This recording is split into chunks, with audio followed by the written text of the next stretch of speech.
You ask Tiger to solve. This deals with linear equations with one unknown. The final result is t equals 3. Let's solve it step by step. Group all constants on the right side of the equation. Subtract 4 from both sides. Simplify the arithmetic.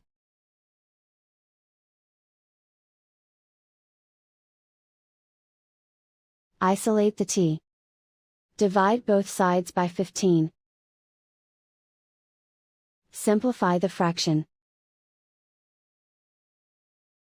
Find the greatest common factor of the numerator and denominator. Factor out and cancel the greatest common factor. And so the final result is t equals 3.